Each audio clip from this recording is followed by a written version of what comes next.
Hello students, welcome to MR Jain Public School classes. So here we will continue our previous chapter, chapter 9, the recent development in Indian politics.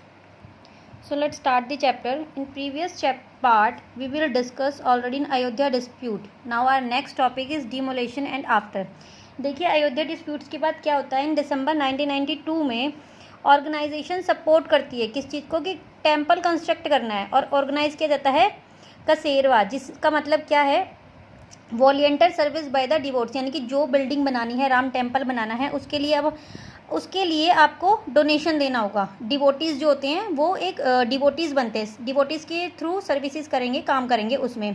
Then क्या होता है, ये जो the situation had become all over the country are and specially in Ayodhya, जो situation चल रही थी अयोध्या में जो डिस्प्यूट हो रहा था राम मंदिर और बाबरी मस्जिद को लेके, ये सुप्रीम कोर्ट में जा चुका था।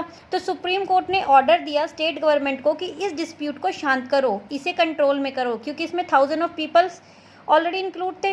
तो thousand of peoples gathered from over the country of Ayodhya on 6 December 1992 and demolish the mosque. तो न्यूज़ क्या आती है कि क्लैश हो गई थी between Hindu and Muslim in many parts of the country. इस न्यूज़ की वजह से कंट्री में, यानी कि इंडिया में बहुत जगह हिंदू और मुस्लिम्स को लेके बहुत सारे डिस्प्यूट्स हो रहे थे, बहुत ज़्यादा वायलेंस फैल रहा था। तो सुप्रीम कोर्ट ने ऑर्डर दिया था स्टेट गवर्नमेंट को कि इसे कंट्रोल करो, जो ये डिस्प्यूट फैल रहा है। देन उस टाइम क्या था, बीजेपी की जो गवर्नमेंट थी, स्टेट गवर्नमेंट जो थी वो बीजेपी की गवर्नमेंट थी, उसे डिसमिस कर दिया गया था और इसके अगेंस्ट केस फाइल हुआ था। Case against the chief minister of Uttar Pradesh was registered in the Supreme Court. Then क्या होता है, the central government appoint a commission, central government ने एक कमीशन अपॉइंट किया सारी इन्वेस्टिगेशन के लिए, कि जो भी प्रॉब्लम्स हो रही है अयोध्या में, जो भी डिस्प्यूट्स हो रहे हैं, इसकी पूरी इन्वेस्टिगेशन करनी होगी।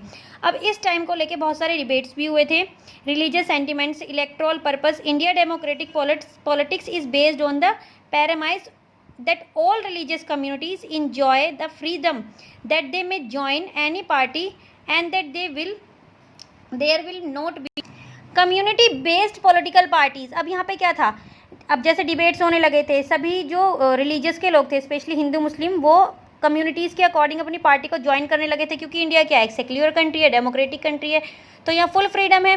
तो इस तरीके से एटमॉस्फेयर कुछ इस तरीके का हो गया था कि इमरजेंसी डिक्लेयर करनी पड़ गई थी।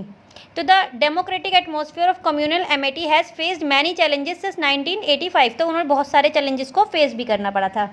देन हमारा है नेक्स्ट टॉपिक है गुजरात रेट्स। देखिए इन फरवरी और मार्च 2002 में लार्ज स्केल पर वायलेंस हुआ था गुजरात में, क्योंकि ये जो अभी हमने पढ़े हैं, जो राम मंदिर के डिवोटीज़ थे, जिन्हें एक ऑर्गेनाइजेशन बनाया गया था, जिन्हें कि कार सेवक्स बोलते थे, ये लोग ट्रेन में आ रहे थे और उस ट्रेन में आग लगा दी। किसने? मुस्लिम्स ने लगा दी थी। तो इसमें 57 पीपल जो थे वो मर गए थे।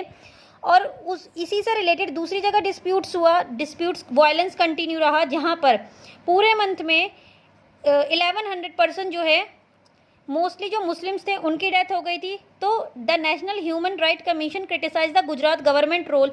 तो नेशनल ह्यूमन NHRC जो थी, उन्होंने क्रिटिसाइज़ किया था गवर्नमेंट, कौन सी गवर्नमेंट? गुजरात की गवर्नमेंट को, कि जो सारा वायलेंस हो रहा है किस तरीके से हो रहा है, क्यों हो रहा है, आप इसे कंट्रोल क्यों नहीं करते हो। Then the Election Commission of India, Election Commission ने ऑर्डर किया था कि जो इलेक्शंस होने वाले हैं उन्हें पोस्टपोन कर दिया जाए, क्योंकि इमरजेंसी डिक्लेयर हो चुकी थी। अभी हमने प्रीवियस चैप्टर में भी पढ़ा था ना, उसका गुजरात के बारे में जो पढ़ा था, ये जो प्रॉब्लम हुई थी। तो इलेक्शन कमीशन ने क्या ऑर्डर दिया कि जो इलेक्शंस है उन्हें पोस्टपोन कर दिया जाएगा।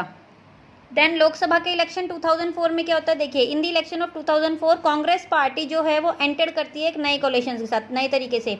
एनडीए डिफीटेड हो गई थी एनडीए, और नई कोalition गवर्नमेंट अब लीड कर रही थी बाय द कांग्रेस, जिसे जाना जाता था यूनाइटेड प्रोग्रेसिव अलायंस, जो कि अब पावर में आ चुकी थी। ठीक है, गवर्नमेंट ने रिसीव कर लिया था सपोर्ट किसका? लेफ्ट फ्रंट पार्टीज़ का।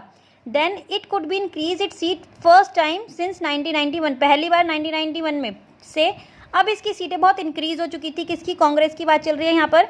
इन द 2004 इलेक्शन में क्या होता है, there was a negligible difference between the voter pooled Congress and its allies and the BJP and its allies. इन दोनों के, कांग्रेस और उसके एलाइज के, और बीजेपी और उसके एलाइज के बीच हमने डिफरेंस देखने को मिलता है इस टाइम पर।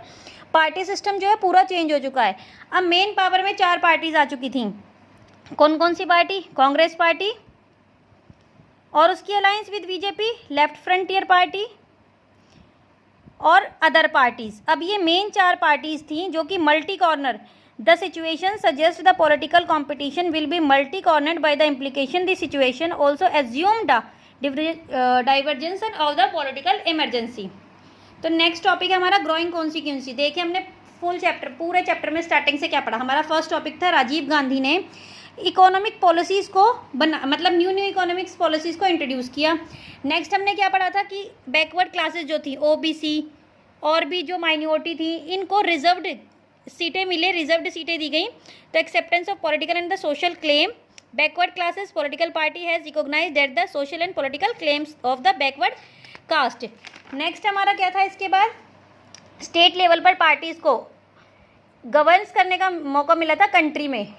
Then last, emphasis of pragmatic consideration rather the ideology position of the political, यानी कि पॉलिटिकल में हमने क्या देखा, सबका जो आइडियोलॉजिकल व्यू था वो अलग अलग था। किस तरीके से, जैसे बीजेपी का एनडीए पहले इसके साथ थे, बीजेपी के हिंदुत्व को, बीजेपी की आइडियोलॉजी कहती है हिंदुत्व, लेकिन बाद में इन्होंने इसे मानने से मना कर दिया। तो ये हमारा पूरा चैप्टर है जिसमें हमने ये सारी चीज़ें पढ़ी हैं। मंडल कमीशन हमने पढ़ा, बीजेपी कांग्रेस इनके बारे में पढ़ा, किस तरीके से वो दोबारा गवर्नमेंट में आए, किस तरीके से वो रूलिंग पार्टी बनी, किस तरीके से यहाँ पर अयोध्या डिस्प्यूट्स हुआ, ये सारे हमने पढ़े हैं। तो यहाँ पे हमारा चैप्टर खत्म होता है। Thank you, have a nice day.